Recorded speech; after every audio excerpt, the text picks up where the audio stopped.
अरे इस बच्चे में तो दिव्य शक्तियां हैं, भगवान का आशीर्वाद है इस पर।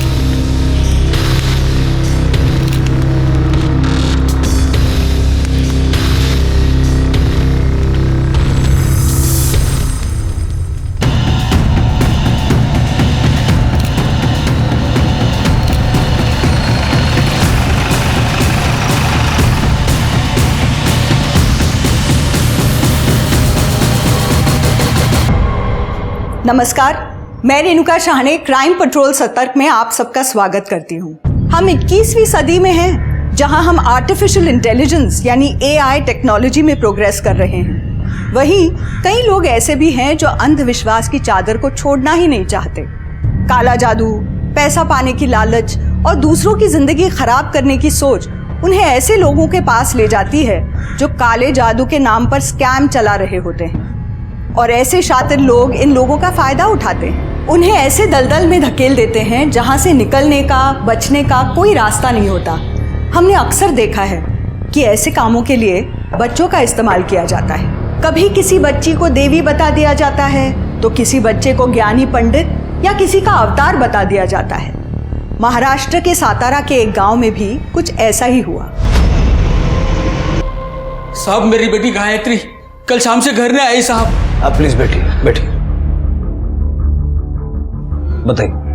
28 साल की है, मेरे बाजू के एमजे स्कूल में पढ़ाती है साहब। उसके माँ के जाने के बाद वही एक मेरा जीने का सहारा है साहब। गायत्री इन दिनों परेशान थी क्या? मतलब कोई अफेयर वगैरह? नहीं साहब, वो सब इन चीज़ों पे ध्यान नहीं देती है साहब। वो बच्चों को पढ़ाना उसे बहुत अच्छा लगता है साहब। हो सकता है किसी दोस्त या सहेली के पास गई हो। नहीं साहब, उसे कोई दोस्त भी नहीं है। मतलब वो घर से स्कूल जाती है और स्कूल से घर आती है, इसके अलावा कहीं जाती भी नहीं है वो। और कल भी मैंने पूछा कि स्कूल से वो ठीक 4 बजे निकली थी। ठीक है, आप गायत्री की फोटो और सारी डिटेल्स तृप्ति के पास दे दीजिए। चलिए। जी सर। ऐसा माना जाता है कि सोनू को दिव्य शक्ति प्राप्त है। आप सफेद कपड़े में जिस शख्स को देख रहे हैं वो सोनू के पिता महेश है। इनका कहना है कि इनका बेटा हर तरीके की परेशानियों और तकलीफों को दूर कर सकता है। जैसा कि आप देख सकते हैं, सोनू इस टाइम उबलते हुए पानी में बैठा हुआ है। अरे वाह, सोनू के पास दिव्य शक्तियां हैं। तेरा पति और तेरा बेटा तो दोनों फेमस हो गए। अरे ये तो मेरी दोस्त राधा का जेठ महेश और उसका बेटा सोनू है। अरे हाँ, ये तो वही लोफर महेश है और इसके बेटे के पास दैवी शक्ति है। कुछ भी कहते हैं लोग। कुछ भी क्या, कुछ तो सच्चाई होगी ना इसमें, वरना सोनू बिना चले उबलते हुए पानी में कैसे बैठ सकता है? अगर बक बक, ऐसे कोई उबलते पानी में कैसे बैठ सकता है? होगा ये। तू महेश को जानती है ना, उसका ही नया नाटक होगा ये। अरे नहीं नहीं, आप न्यूज वाले ऐसे ही थोड़े ना कुछ भी दिखाते हैं। आप भी बस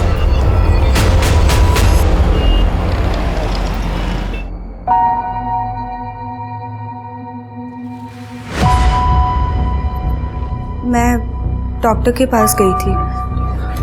क्या हुआ तुम्हें? तुम ठीक तो? एक मिनट।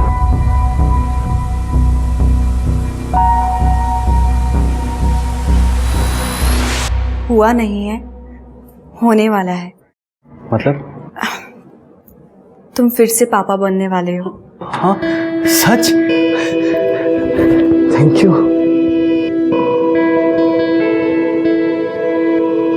आई, हम सबके लिए खुशखबरी है। इस बार लिंग परीक्षा कर लेना, दोबारा लड़की नहीं होनी चाहिए। भाई, जो भी भगवान हमें देगा हम खुशी खुशी ले लेंगे, पर मैं ये लिंग परीक्षा नहीं करवाने वाला। That's it.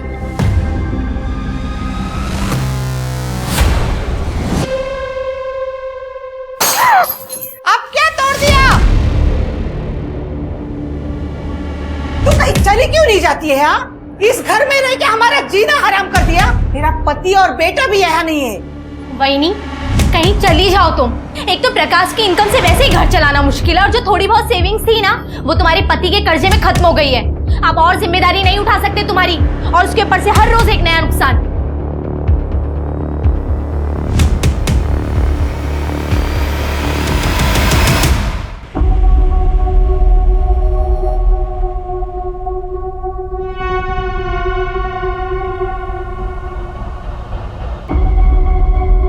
ले खा। क्या हुआ, नहीं खाना है? फेंक दूं? ठीक है, फेंक देता हूं।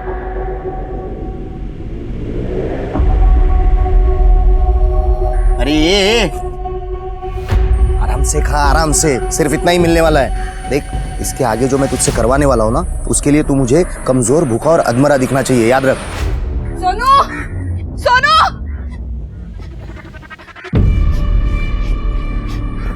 सोनू, काय झालं तुला? मुझे तुझे अकेला छोड़ना ही नहीं चाहिए था, मेरी ही गलती है। तू चल यहाँ से मेरे साथ। देखो नंदिनी, यहाँ से चुपचाप चले जाओ वरना ठीक नहीं होगा। मैं नहीं मानूंगी, सोनू मेरे साथ जाएगा। सोनू कहीं नहीं जाएगा, यही रहेगा। कैसे नहीं जाएगा? मैं लेके जाऊंगी उसको, तू चल मेरे साथ। आई तो जा, मैं बाबा के साथ रह लूंगा। तू बिगड़ा था इसका? तुझे स्कूल नहीं जाना है क्या? तू घर पे रहे इंसानों की तरह, ये इंसान तुझे बर्बाद कर देगा। तू चल मेरे साथ। आई मैं कहीं नहीं आने वाला, तू जा। सोनू, आई तो है ना, निक, निक।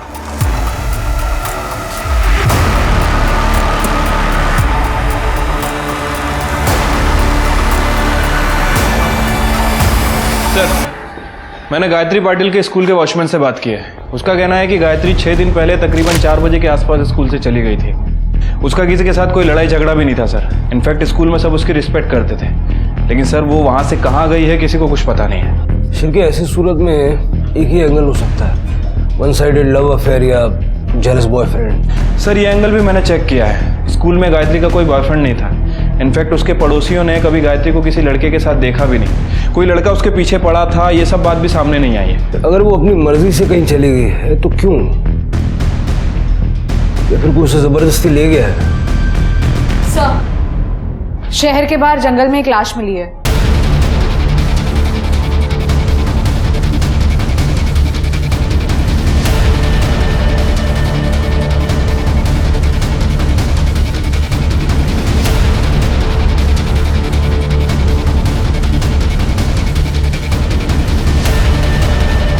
बॉडी निकालो।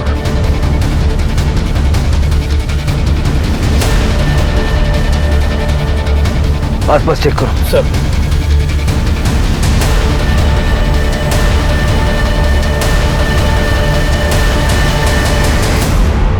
सर, लगता है गला दबा के मारा गया है।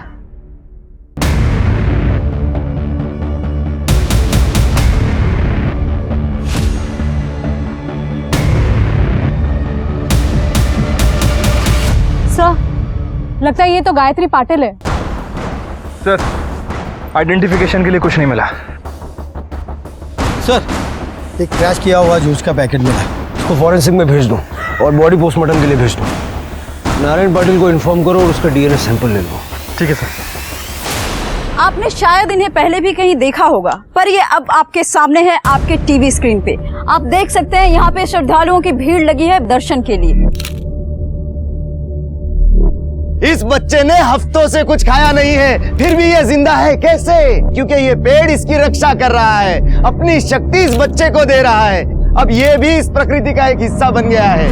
आइए आइए आइए और इनकी दिव्य शक्ति को नमन कीजिए, इनसे आशीर्वाद लीजिए, इनके पांव छूकर इनसे आशीर्वाद लीजिए, नमन कीजिए इनको। आइए आइए आइए आइए, आगे बढ़िए, आइए आप सब लोग आइए। ये क्या देख रहे हैं आप लोग? बकवास है ये सब, बंद कीजिए इसे। देख, मुझे देखना है। तू भगवान पे विश्वास करती है ना, तो चमत्कार पे भी होना चाहिए। पर माँ जी, इसमें चमत्कार वाली कौन सी बात है? आप ही मुझे बताइए। अरे ये लड़का उबलते हुए पानी में बैठा था, लाखों लोगों ने अपनी आंखों से देखा। ये चमत्कार नहीं तो और क्या है? माँ जी, मुझे आपसे और बहस नहीं करनी है, मैं जा रही हूँ। कहाँ? डॉक्टर के पास। आप मेरे साथ चल रहे हैं या फिर नहीं? हाँ चल रहा हूँ ना। आई मैं आता हूँ डॉक्टर के जाके। हाँ हाँ हाँ हाँ, करेंगे करेंगे, बाबा सब पर कृपा करेंगे। आइए, आपका भी काम बन जाएगा। आइए।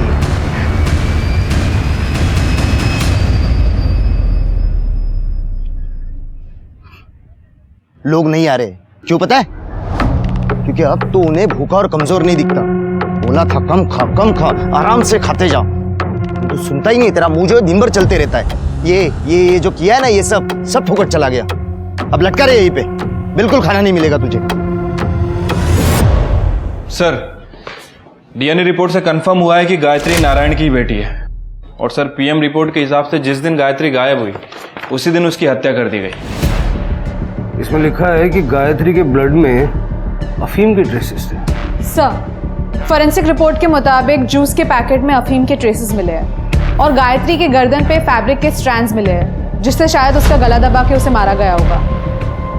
इसका मतलब है कि उसको जूस में अफीम मिला के पिलाई गई ताकि वो नशे की हालत में अपना बचाव ना कर पाए और बाद में उसे गला दबा के मार दिया। गायत्री जैसी सीधी सादी स्कूल टीचर को कोई ऐसे क्यों मारेगा? क्या रे, इतने पैसे कहाँ से आए तेरे पास? चोरी किए ना तूने मेरे पैसे? नहीं। आप क्या पैसे चोरी करेगा तू? नहीं बाबा, मैंने चोरी नहीं की है, मुझे भूख लग रही थी और आप तो मुझे खाना देते नहीं है, इसलिए मैं जंगल में गया था कोई फल ढूंढने के लिए। लेकिन मुझे वहाँ पर ना एक पर्स मिला जिसमें पैसे थे, उसी पर्स में से मैंने पैसे निकाले हैं बाबा। झूठ बोल रहा है तू। कहता है जंगल में खजाना है, जैसे तुझे पापा ने ठेवला है। आई शपथ बाबा, मैं झूठ नहीं बोल रहा हूँ। बाबा सुनिए ना, चाहिए तो वो जगह मैं आपको दिखा सकता हूँ और वो पर्स भी वही कहीं पड़ा होगा बाबा। बाबा सुनिए ना, इस जंगल में जादू है, प्रकृति ने मुझे गिफ्ट दिया है बाबा, चमत्कार हुआ है। देख, अगर तू सच कह रहा है तो मेरे पास एक आइडिया है, वो जगह दिखा मुझे, हम लाखों कमा सकते हैं। जादुई जंगल? हाँ, बकवास नहीं कर रहा हूँ, सच कह रहा हूँ। एक तू मेरा दोस्त है, इसीलिए सबसे पहले तुझे बता रहा हूँ।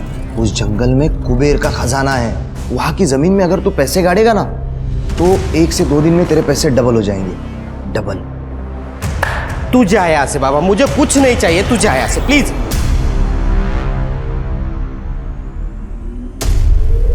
महेश बाबू, हाँ वही क्या चला?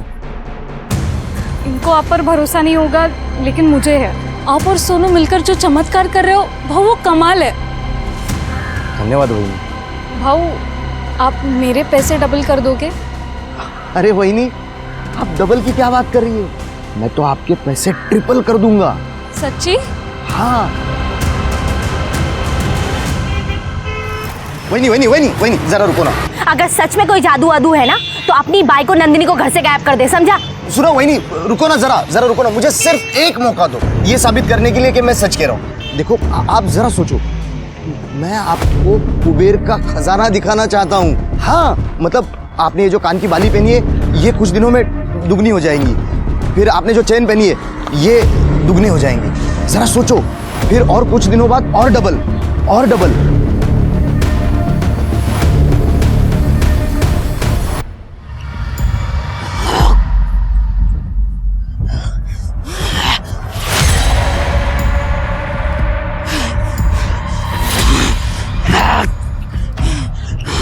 ये क्या हुआ इसे? चिंता मत करो, वो ठीक है। उस पर जंगल की आत्माएं हैं। अब वो आत्मा ही हमें बताएगी कि खजाना कहाँ है।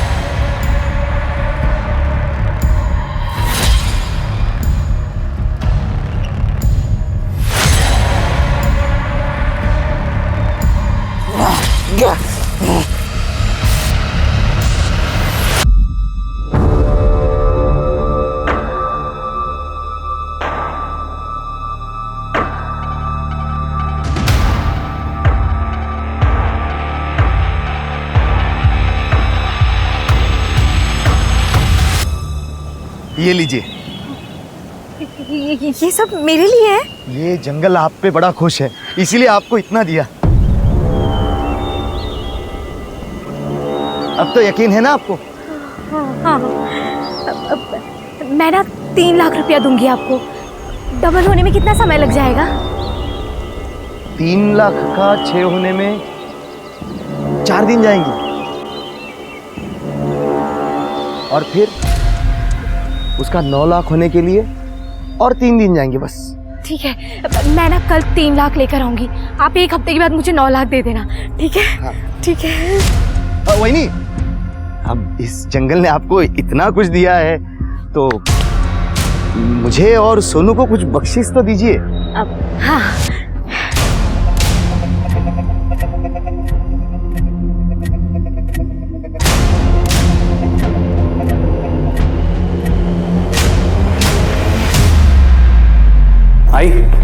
मैं ऑफिस जा रहा हूँ, सुबह मिलता हूँ। संभाल के जाना। हाँ,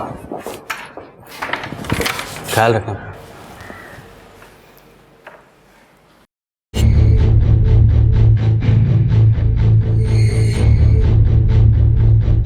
प्रीति, मासी, क्या हो रहा है? मुझे नींद सी आ रही है।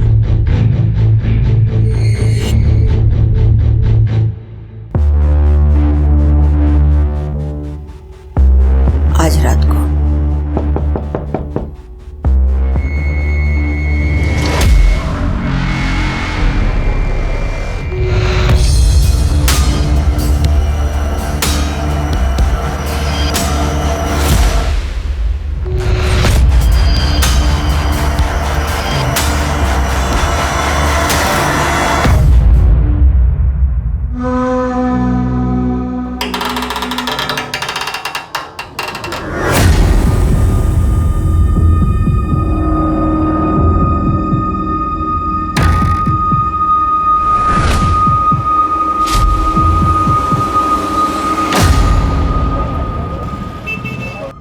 आपकी बीवी गायब है?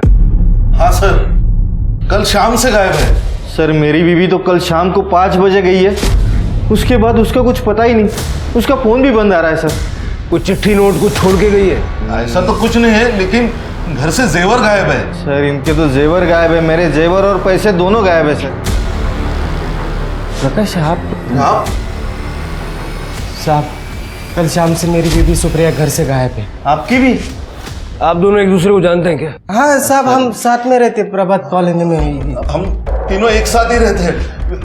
ये विशाल है ना, मेरा छोटा भाई महेश का अच्छा दोस्त है। साहब इनकी बीबी राधा और मेरी बीबी शिल्पी ये कॉलेज के टाइम से दोस्त है। आपके घर से भी जेवर कैश वगैरह गायब है? जेवर तो नहीं, लेकिन मेरे बीबी का मायका है बाजू के गांव में, तो उसने उसके बाबा से 2 लाख रुपए लेके आया और बाद में उसका फोन भी नहीं लग रहा, और इसलिए आप एक काम कीजिए, आप सारी डिटेल्स तृप्ति को दे दीजिए। चलिए। शिरके,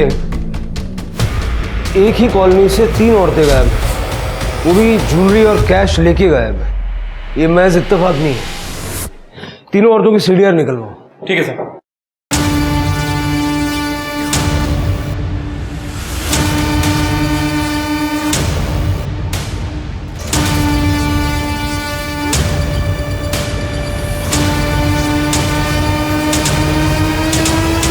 सब मिसिंग औरतों के बारे में बहुत ही कंफ्यूजिंग लेकिन इंटरेस्टिंग बात सामने आई है। इनके मिसिंग औरतों के हस्बैंड्स के मुताबिक राधा और शिल्पी इस हद तक बेस्ट फ्रेंड्स थे कि वो हर काम एक साथ करते थे। किटी पार्टीज, मूवीज, मंदिर, सब कुछ। उन दोनों को अलग करना आसान नहीं था सर, और दोनों साथ ही में घर से बाहर निकली थी, जिसके बाद दोनों का फोन बंद हो गया था। दोनों साथ थे? हाँ सर, एक शॉपकीपर ने दोनों को ऑटो में साथ में जाते हुए देखा है। सीसीटीवी फुटेज मिला? नहीं सर। फुटेज मिलते ही ऑटो वाले को ट्रेस करो।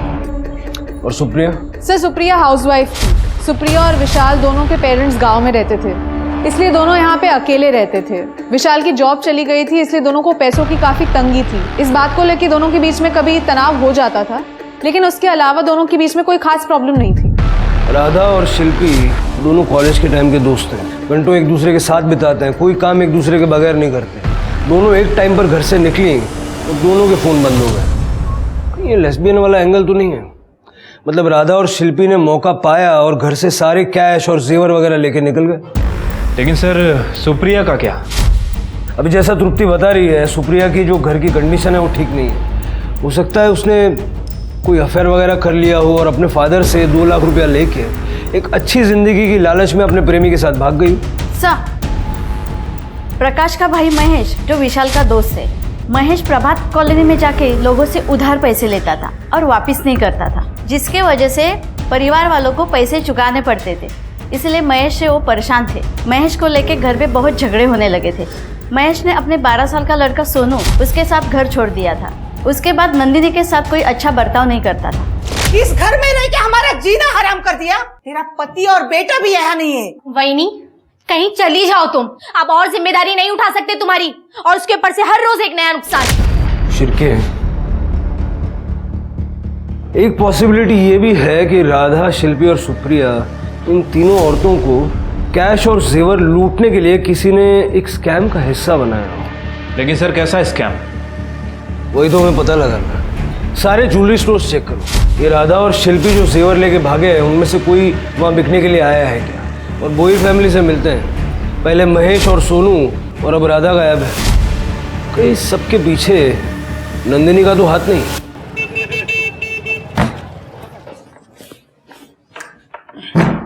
प्रीति, प्रीति यार एक कड़क चाय बना दे यार, मैं थक गया हूँ। पापा पापा आए मेरा बच्चा। आई कल से घर नहीं आई है। क्या बोल रही है बेटा? आई आई ये क्या बोल रही है नाव्या कि प्रीति कल से घर नहीं आई? हाँ, उसे फोन लगा रही हूँ लेकिन फोन भी नहीं लग रहा है। आई कल मैंने उसे डॉक्टर के पास छोड़ा था, उसके बाद कहाँ गई होगी? सर, मेरी सास हर बात के लिए मुझे दोष देती है। मेरा पति तो किसी काम का नहीं था और वो मेरे बेटे को भी अपने साथ लेके गया। अरे अब ये मुझे इस घर से निकाल लेना चाहती है। मेरे महेश को बेकार बोलने वाली तू होती कौन है? तुझे पता भी है मेरे महेश ने कितने लोगों की मदद की है? सोनू और महेश को सिद्धि प्राप्त हुई है। ऐसे नहीं कोई उबलते पानी में बैठता है। वो जो वीडियो वायरल हो रहा है लड़के का, वो आपका पोता है? हो साहिब। सर, आपने वो वीडियो देखा ना, तो आपको पता चल गया होगा कैसे महेश मेरे बेटे का इस्तेमाल करके लोगों को बेवकूफ बना रहा है और इनको इस बात पे गर्व है। चुप हो जा। एक मिनट, आप दोनों चुप हो जाइए। जितना मैं पूछ रहा हूँ उतना बताइए। महेश आखिरी बार घर कब आया? महेश घर वापस आया ही नहीं। उसने एक बार भी फोन नहीं किया। सर, लेकिन मैं गई थी उन दोनों से मिलने जंगल में। देखो नंदिनी, यहाँ से चुपचाप चली जाओ वरना ठीक नहीं होगा। मैं नहीं मानूंगी। सोनू मेरे साथ जाएगा। सोनू कहीं नहीं जाएगा, यही रहेगा। कैसे नहीं जाएगा? मैं लेके जाऊंगी उसको। तू चल मेरे साथ। आई तो जा, मैं बाबा के साथ रह लूंगी। सर, महेश ने मेरे बेटे के ऊपर जादू टोना किया है। साहब बघितलं, पहले बोल रही थी कि लोगों को महेश बेवकूफ बना रहा है, आप बोल रहे जादू टोना करता है। साहिब, सच तो ये है मेरे महेश और सोनू को ना सिद्धि प्राप्त हुई है। सिर्फ मुझे भोईर फैमिली की सारी डिटेल्स चाहिए, खास करके मोहन और सोनू की। ठीक है sir. Sir sir sir sir जनता जानना चाहती है कि मिसिंग औरतों के केस में अब तक आपने क्या किया है। गायत्री पाटिल की मर्डर मिस्ट्री भी आपने अभी तक सॉल्व नहीं की है।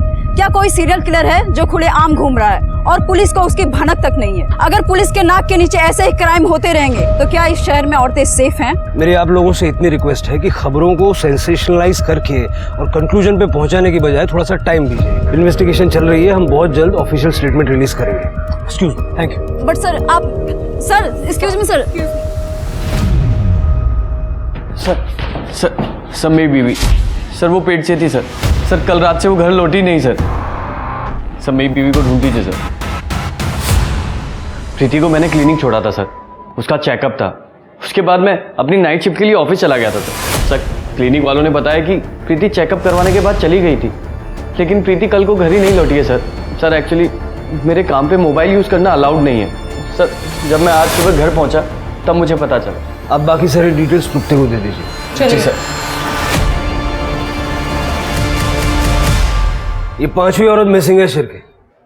24 घंटे के अंदर मुझे ये प्रीति चाहिए सर।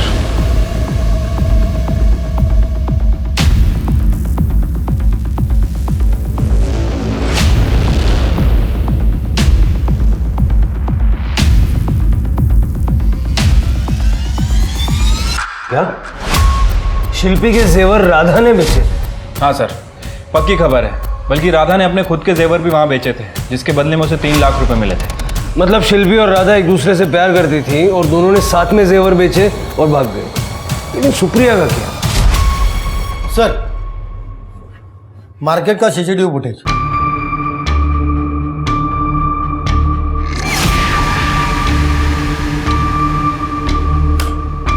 सर, ऑटो के लिए लुकआउट नोटिस जारी कर दिया है। गुड। महेश और सोनू का? सर वो दोनों तो घर ही नहीं आए। ये विशाल महेश का अच्छा दोस्त है ना, उसको मिलने गया था क्या? पता करो इस दौरान विशाल ने महेश को कांटेक्ट करने की कोई कोशिश की थी? मैंने प्रीति की सारी डिटेल्स चेक की। काफ़ी खुशहाल परिवार है सर, और प्रीति की प्रेगनेंसी भी नॉर्मल थी सर। प्रीति के कॉल डेटा रिकॉर्ड्स के मुताबिक प्रीति का फ़ोन क्लिनिक के पास बंद हुआ था सर। मेरे पास सीसीटीवी फुटेज है, ये देखिए। प्रीति वापस आते हुए दिखाई दे रही है। सभी औरतें नॉर्मल थी, परेशानी की कोई बात नहीं थी, और फिर सब गायब हो जाती है। पुलिस प्रशासन, हाय हाय, पुलिस प्रशासन, हाय हाय। ये हो क्या रहा है? पुलिस प्रशासन, पुलिस प्रशासन। सर नारेबाजी चल रही है, लगता है एनजीओ वाले हैं। ये तो होना ही था। बिना सच्चाई जाने एक दूसरे की कमियां निकालना बहुत अच्छे से जानते हैं लोग। इस केस ने पूरे शहर को सकते में ला दिया था। पुलिस स्टेशन के बाहर प्रोटेस्ट होने लगे थे। मीडिया में खबरें चल रही थी कि औरतें अब दिन में भी बाहर निकलने में सेफ महसूस नहीं करती हैं। 5 औरतें मिसिंग थी, जिनमें से एक की डेड बॉडी मिल गई थी। तो बाकी की 4 औरतों की किस्मत में क्या लिखा था? पुलिस के ऊपर प्रशासन से जल्द इस केस को सॉल्व करने का प्रेशर था, लेकिन पुलिस करती भी तो क्या?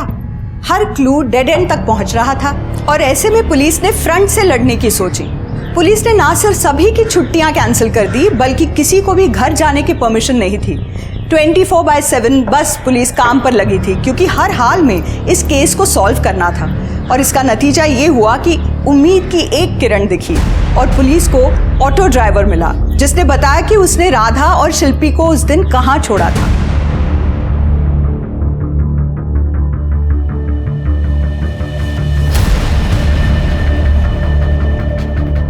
सारा जंगल सर्च करो।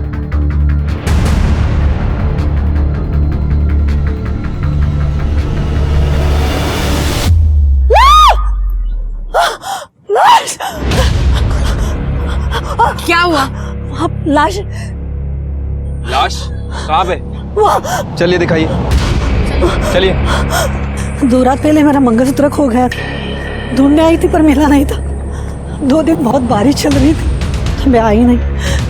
आज सूरज निकला है तो मैं आ गई, तो आई तो मैंने ये देखा। Please sir.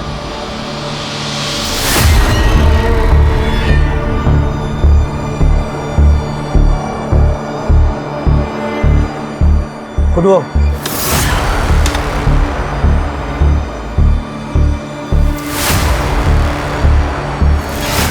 आराम से वहां से खोदो,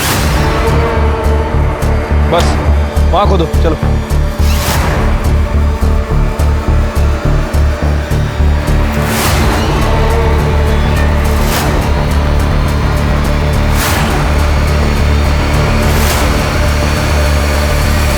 सर, सेक्सुअल असॉल्ट के तो कोई साइंस नहीं है, पर इन तीनों को किसी भारी चीज से मारा गया है, सर पर। आसपास अच्छे से चेक करो, हो सकता है मर्डर वेपन भी मिल जाए। सर मुझे लगता है किसी सीरियल किलर का काम है। पहले गायत्री को मारा और अब इन तीनों को। नहीं शिरके, इन तीनों को मारने का तरीका अलग है। ये सिंदूर देख रहे हो, ऐसा लग रहा है जैसे कुछ तांत्रिक पूजा की गई और उसके बाद में इनके सर पे वार किया गया। गायत्री को मारने का तरीका अलग था। गायत्री को अफीम देके नशे की हालत में गला दबा के मारा गया और उसे एक छोटे से गड्ढे में दफनाने की कोशिश की गई, जबकि इन तीनों को सही तरीके से दफनाया गया। इसलिए ये सेम आदमी का काम नहीं है। इसका मतलब कातिल अलग अलग है। लग तो ऐसे। सर कहीं नंदिनी तो नहीं? नंदिनी और राधा की हमेशा लड़ाई होती थी। हो सकता है कि नंदिनी ने राधा का मर्डर किया और साथ ही साथ इन दोनों को मार दिया। Collateral damage. नहीं सर, ये काम नंदिनी के अकेले के बस का नहीं है और मुझे अभी भी लग रहा है कि ये तीनों किसी स्कैम के शिकार हैं। महेश भोयर को ढूंढो, जादू टोना करता ना वो, हो सकता है इसमें उसका हाथ हो। तृप्ति, बॉडी को पोस्टमार्टम के लिए भेजो और परिवार वालों को इन्फॉर्म करो। सर।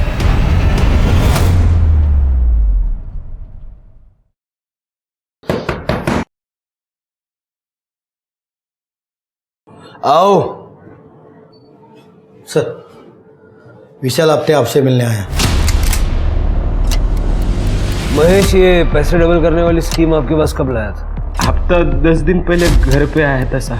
मुझे उसके बातों पे कुछ भी भरोसा नहीं, पहले से नहीं, उसके स्कीम पे तो नहीं, तो मैंने इसलिए उसको हकल लिया। मैं बोला यार तू जहाँ कुछ भी बोलता है, लेकिन बाद में मुझे लगता है कि उन्हें मेरे बीबी को मना लिया होगा, क्योंकि वो बहुत प्रभावित थी उनके वो किस्से कारनामों से।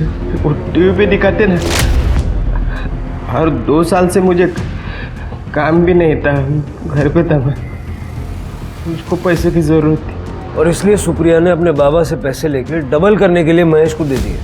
हाँ शायद हो सकता है, नहीं तो वो अकेली जंगल में क्यों जाते। ठीक है, आप अभी जाइए, अगर जरूरत पड़ेगी तो दोबारा बुला दें।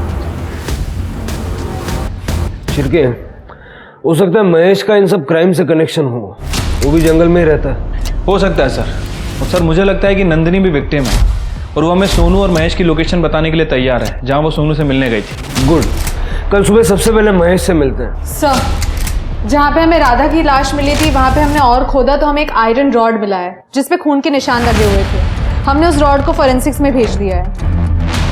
लेट्स होप उस रॉड पर किलर के फिंगरप्रिंट्स हैं।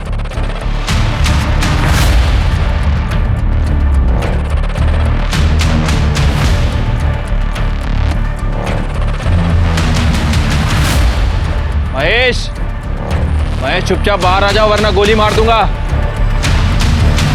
प्रभात कॉलोनी की 3 औरतों के मर्डर के लिए पुलिस सस्पेक्ट महेश भोईर को मान रही है। मैं आपको याद दिला दूं, ये वही महेश भोईर हैं जो अपने चमत्कारों के लिए फेमस है। ये अपने बेटे सोनू के साथ कई चमत्कार दिखा चुके हैं। ये खबर लीक कैसे हुई? जिसने भी ये खबर लीक की है ना, उसको सस्पेंड कर दूंगा मैं।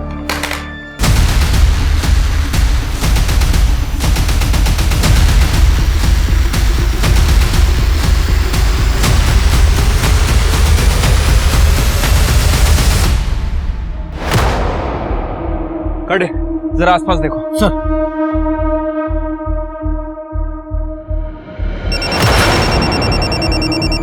हाँ शिरके।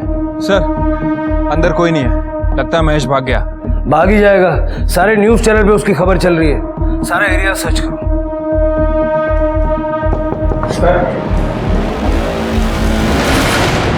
सर हम रीजनल सोसाइटी से हैं। और सर मैं अंधश्रद्धा निर्मूलन सोसाइटी से हूँ। सर हम जादू टोना करने वालों और स्कैम करने वालों का पर्दाफाश करते हैं। और जिसे आप ढूंढ रहे हैं महेश भोईर, वो एक ढोंगी है। तुम लोग मेरे चमत्कारों को छलावा कह रहे हो। अगर ये बात पब्लिक को पता चली ना, पता है तुम्हारे साथ क्या होगा? और अगर सोच यही बात पब्लिक को पता चली, अर्जू ये एक कढ़ाई के नीचे तूने दूसरी कढ़ाई लगा रखी है और इसके बीच में लकड़ी का पट्टा, जिससे उसे गर्मी महसूस ना हो। और ये पानी गर्म नहीं है जिसपे तो अपने बेटे को बिठाता है, ये गुनगुना पानी है। बताऊं कैसे? अरे अरे क्या कर रहे हो? चुप। और ये एयर पंप की मदद से पानी में बुलबुले आते हैं। अब सोच जनता तेरा क्या आश्रय करेगी। अब ये तुम ढोंग नहीं करोगे, वरना तुम्हारी इस सच को हम पब्लिक के सामने ले आएंगे। Thank you. मुझे हमेशा लगता था कि ये बाप बेटा मिलकर ढोंग कर रहे हैं और मासूम लोगों को बेवकूफ़ बना रहे हैं। अगर आपकी मदद की जरूरत पड़ी तो आपको संपर्क करेंगे। तृप्ति, अपने खबरियों के नेटवर्क को एक्टिवेट करो। सर। ये बाप बेटा मुझे हर हाल में चाहिए। सर। हेलो, क्या? ठीक है सर। हाईवे के पास एक औरत की लाश मिली है।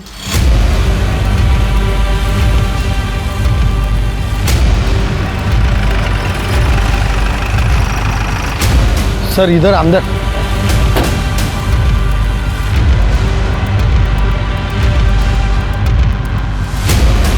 ये हटाओ, पत्ते हटाओ।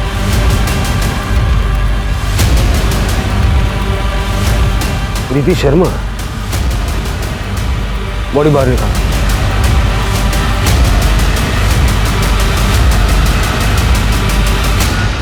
सर, लगता है इसका भी गला दबा के मारा गया है। ठीक वैसे ही जैसे गायत्री को मारा था। वो जूस का पैकेट कहीं आसपास मिलता है क्या देखो। सर। बॉडी को पोस्टमार्टम के लिए भेजो और फैमिली को इन्फॉर्म करो।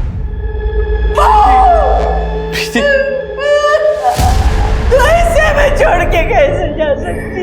मैं तो मेरी पोती का इंतजार कर रही थी। अब ऐसा कभी नहीं हो, कभी नहीं होगा, कभी नहीं। सरिता को कैसे पता कि प्रीति को लड़की होने वाली थी? वो कह रही थी कि वो अपनी पोती का इंतजार कर रही थी। ऐसा तो सिर्फ एक कंडीशन में हो सकता है। Sir you mean to say that sex determination test?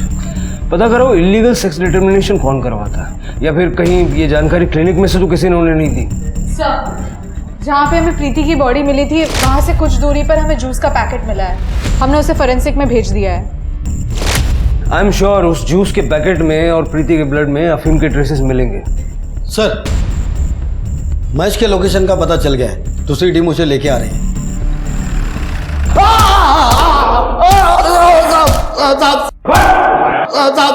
साहब जाने दो मुझे, साहब जाने दो मुझे, मैंने कुछ नहीं किया। तू भाग क्यों रहा था? साहब न्यूज से पता चला कि आप लोगों को मेरे पे ही शक है। मैं रहता जंगल में हूँ, इसका मतलब ये नहीं कि मैंने उन 3 औरतों को मारा है। और राधा तो मेरी वही नहीं थी, मैं उसे क्यों मारूंगा? गायत्री और प्रीति? कौन गायत्री, कौन प्रीति? मैं इन दोनों में से किसी को नहीं जानता साहब। सर,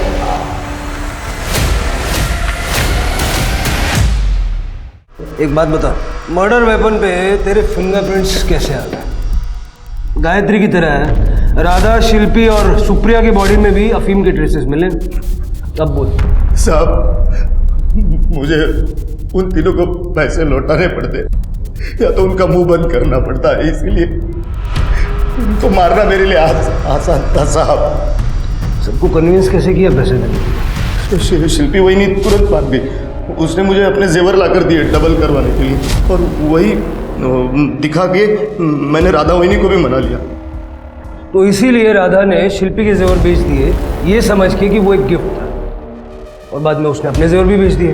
नहीं, मुझे इसके बारे में मुझे कुछ नहीं पता। मुझे बस राधा वहीनी ने 3 लाख रुपए ला कर दिए। सुप्रिया को क्या झंसा दिया? उसको मनाने की तो जरूरत भी नहीं पड़ी, उसने खुद आकर मुझे 2 लाख रुपये दिए। और जब वो डबल ट्रिपल के लिए मेरे पीछे पड़ी तो मुझे लगा मैं फंस गया, और फिर मैंने सोचा कि मैं इन तीनों को मार दूंगा।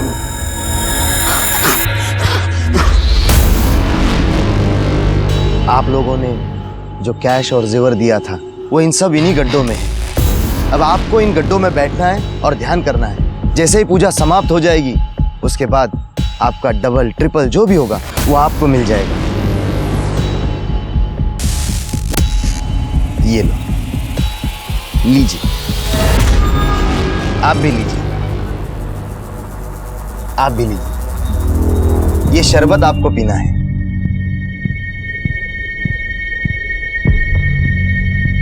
तो तुमने उन्हें अफीम पिलाई क्या?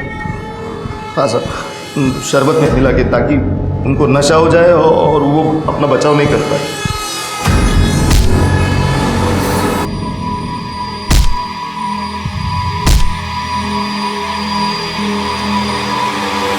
तुम्हारे बेटे ने भी मदद की होगी ये सब करने में? नहीं साहब, नहीं, मेरे बेटे ने कुछ नहीं किया। गायत्री पाटिल और प्रीति शर्मा, इन दोनों को भी पैसों का लालच दिया था। मैं आपको पहले भी बता चुका हूँ, सच में मैं इन दोनों को नहीं जानता। झूठ बोलता है? मैं क्यों झूठ बोलूंगा? जहाँ मैंने 3 मर्डर कबूल किए वहाँ और 2 करने में क्या दिक्कत है? महेश भोईर लोगों की भावनाओं और पैसों की चाहत को अपने काम के लिए यूज करता था, और यही नहीं, वो कातिल भी था। इस बीच सोनू को एक एनजीओ की देखरेख में रखा गया। खबरियों के नेटवर्क से पुलिस को उस मेडिकल असिस्टेंट के बारे में पता चला जिसने प्रीति के बच्चे का इल्लीगल सेक्स डिटर्मिनेशन टेस्ट किया था। उसने अपना गुनाह कबूल किया और बताया कि कैसे सरिता ने प्रीति के काढ़े में कुछ मिलाया था जिसे राहिल ने प्रीति को पिलाया था। जब प्रीति की सोनोग्राफी हुई वो होश में नहीं थी। पुलिस ने सरिता और उस मेडिकल असिस्टेंट को गिरफ्तार किया। पुलिस को शक था कि कहीं सरिता ने ही तो प्रीति को नहीं मारा, लेकिन गायत्री को भी वैसे ही मारा गया था, और सरिता और गायत्री का कोई कनेक्शन नहीं था। तो क्या महेश झूठ बोल रहा था? पुलिस किसी भी पॉसिबिलिटी को छोड़ना नहीं चाहती थी।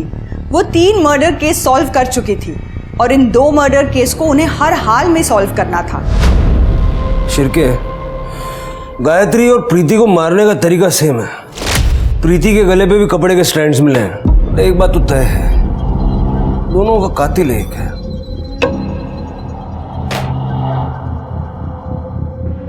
वो बैग किसका, क्या है उसमें? अरे सर, वो महेश के टेंट में जब रेड मारी थी तो ये कुछ सामान मिला था। कुछ खास नहीं, बस ऐसे ही खाने पीने की चीज़ें। सर शायद ये तांबे ने रखा है यहाँ पर। करडे, हटाओ इसको यहाँ से। एक मिनट दिखाओ।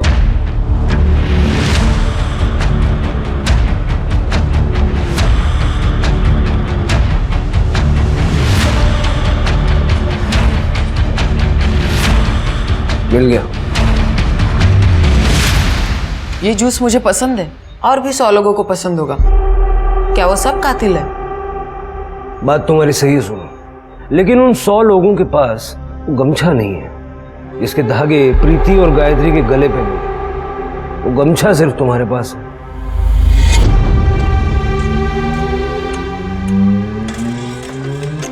ये गमछा आपने चुराया था? गमछा चुराया नहीं बेटा, उधार लिया था। अब ये चोर पुलिस खेलने का वक्त खत्म हुआ, अब बता दो। मैं स्कूल में ट्रिक्स करता था।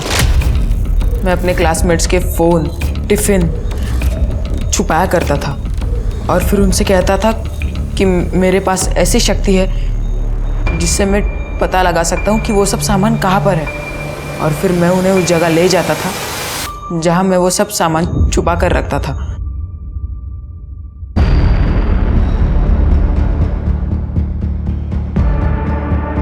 सब बच्चे मुझे पहचानने लगे थे, सब मेरी तारीफ करने लगे थे और हमेशा से मुझे यही सब चाहिए था।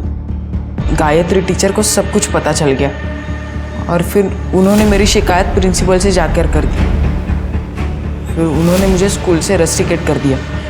मेरे मम्मी ने बहुत हाथ पैर जोड़े और फिर उन्होंने मुझे स्कूल में वापस लिया ही नहीं। 2 महीने हो चुके थे तब मैंने फैसला किया कि अब मैं बदला लूंगा।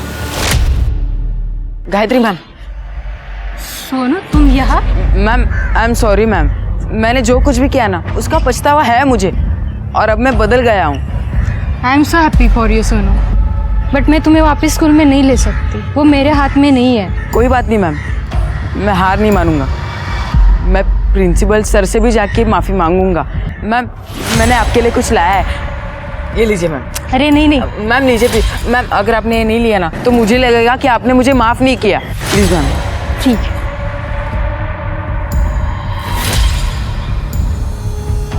सोनू तुम्हें देख के बहुत अच्छा लग रहा है, तुम कितने बदल गए हो।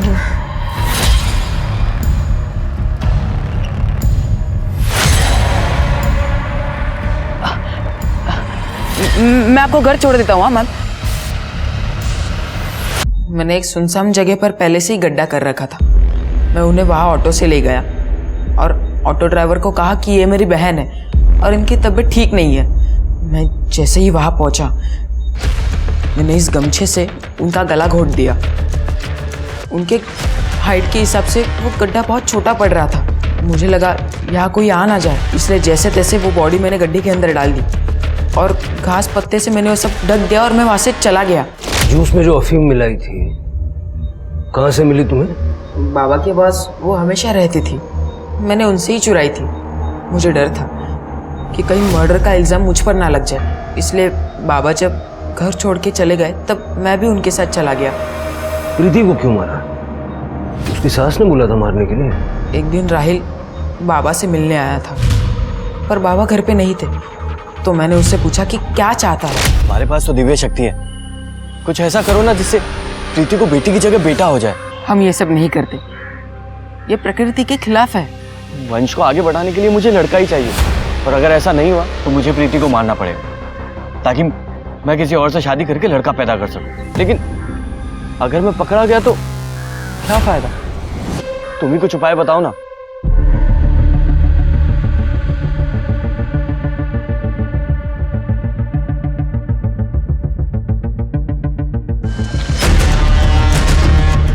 एक उपाय है, मैं प्रीति को तुम्हारे जिंदगी से दूर कर सकता हूँ ताकि तुम बिना किसी परेशानी के दूसरे लड़के के साथ शादी कर सकते हो। लेकिन इस काम के 50,000 लगेंगे।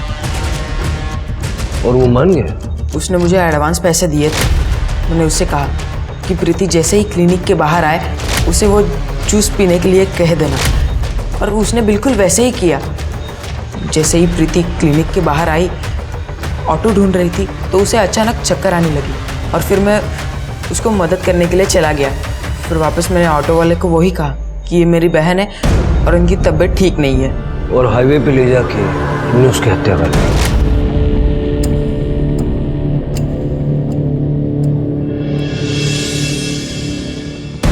महेश इन दोनों मर्डर्स के बारे में जानता था? नहीं, क्योंकि मैंने जो पैसे प्रीति को मारने के लिए लिए थे वो बाबा छीन लेते, इसलिए मैंने उन्हें नहीं कहा। प्रीति के पति को अरेस्ट करो। आज इंसान ने इतनी तरक्की कर ली है कि सारी दुनिया हमारे फिंगर टिप्स पर होती है।